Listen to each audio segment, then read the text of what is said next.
See, you all must have heard about that there's a Saturn transit happening on 29th March. Uh, Let me explain what a transit is. See, there are 12 Rashis in the zodiac system. Saturn's goes through each Rashi for 2.5 years, and by the time it's the farthest planet in the solar system. So by the time it completes the entire round of Sun, which all the planets revolve around, it takes around 30 years. So that means 30 divided by 12, 30 divided by 12, yeah, it's 2.5 years. So it travels in every Rashi for 2.5 years. Now, this 2.5 years travel of Saturn causes something called as uh, Sade Sati for various Rashis. Like for everybody, Sade Sati comes once in 30 years for every Rashi, as well as Ashtam Shani, like 8 from Moon.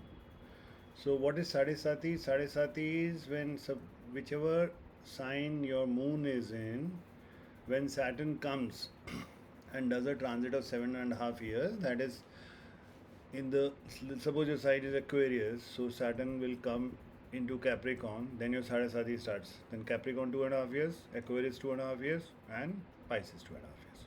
Precisely. Aquarius is my sign, so I'm giving an example.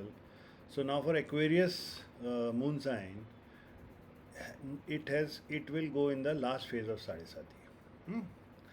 So that is the last 2.5 years of Sade Sati. Sade Sati, depending on the position of Saturn in your planetary chart, as well as how whether your Shani is good for you or not so good for you, can give a positive, very positive result as well as a negative result.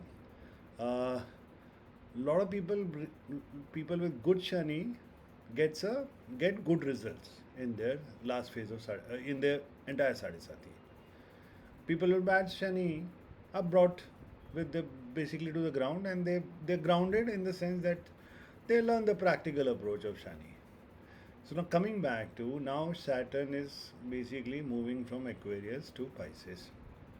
It's already in Purva Bhadrapada Nakshatra, but right now it's in Aquarius. Soon it on 29th March or 30th March it will be moving into Purva Bhadrapada Nakshatra in Pisces. Same way there's another transit happening, which is by Rahu. Rahu spends around, I think, around 1.5 years for every transit. Currently Rahu is in Pisces, and soon it will be like towards the end of May, it will be third part of May, it will be coming to Aquarius. See, Rahu and Ketu are basically retrograde planets. Retrograde planets mean they move back. Like, I mean, they what do I say? They travel in a backward spiral, because these are actually shadow planets. They are the north. Rahu is the north node of Moon. Ketu is the south node of Moon. So these are shadow planets, and these shadow planets, in spite of being, they affect the Moon the most. Like, I mean, Rahu affects actually Sun the most and Moon second.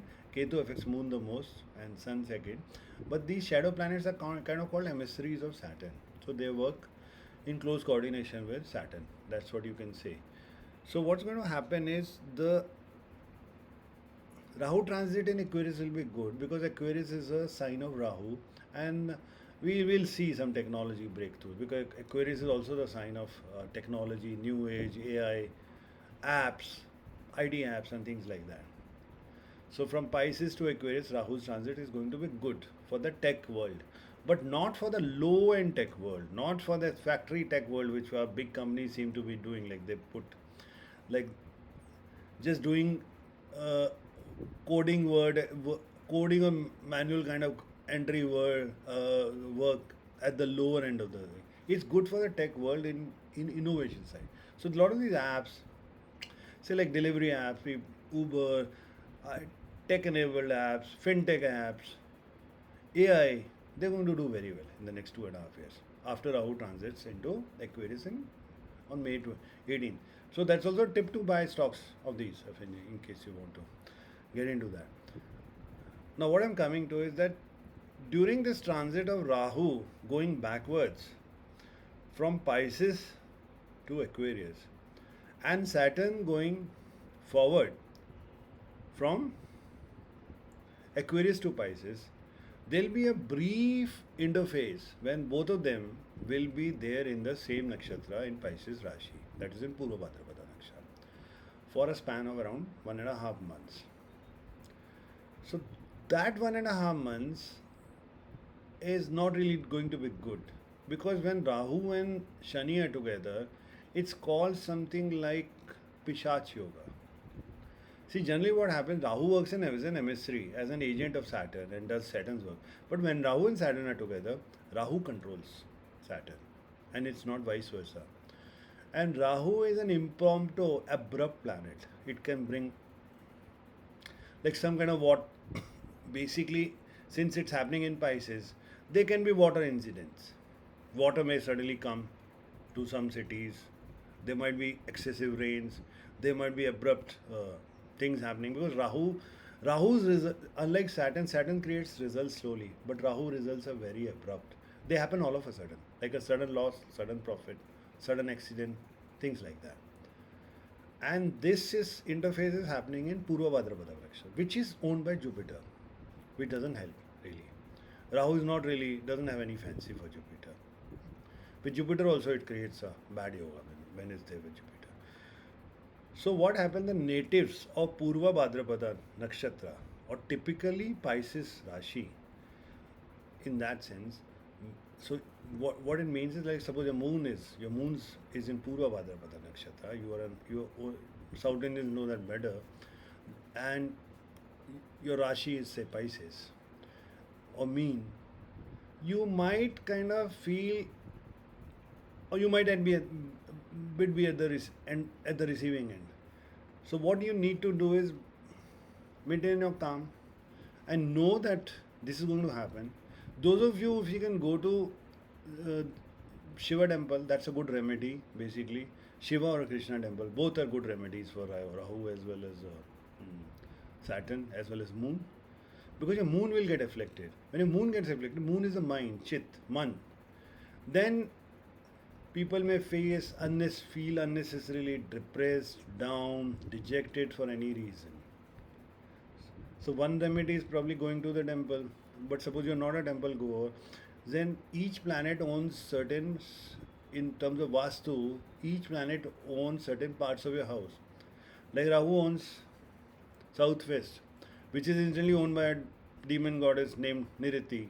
Saturn owns west, moon owns northwest. So what you need to do is you need to remove stuff from moon, any kind of stuff of moon, basically, which is rice, even sugar to some extent, silver, white things from the southwest as well as the west part of your house for the next 2 months after the transit happens towards the end of March. Similarly, you need to remove Rahu stuff as well as Saturn stuff from the northwest, from the area of moon from your house, which is basically any kind of old articles, old wood, old iron, old things, junk things, junk electronic things which you don't use, like people keep dead mobile phones, vibhuti, basma, all those things you need to just clean out. I mean, just clean your clutter from your house, because that would be a good thing, specifically in terms of this transit, because it can create an awful effect on your subconscious, especially for people whose moon rashi is Pisces or whose nakshatra is Purva Bhadrapada. If you feel more like, if you feel the intensity more on you, if your nakshatra is like that, I suggest you consult an astrologer or a Vastu consultant to get some kind of remedy, to get some kind of Vastu or astrology remedy for yourself, because these 1.5 years frankly may not be that, like, because there will be abrupt things happening, especially for the people in these nakshatra, in this Rashi. So while, see, there'll be a lot of people who will be out of the Sade Sati, basically Capricorn moon sign people, this is the end of the Sade Sati. So now that's gone and dusted. Aquarius, it's Aquarius moon sign, they're in the third phase. Also okay, going in the next 2.5 years. Pisces, middle phase now, it's coming. 5 more years left. Aries, it's starting.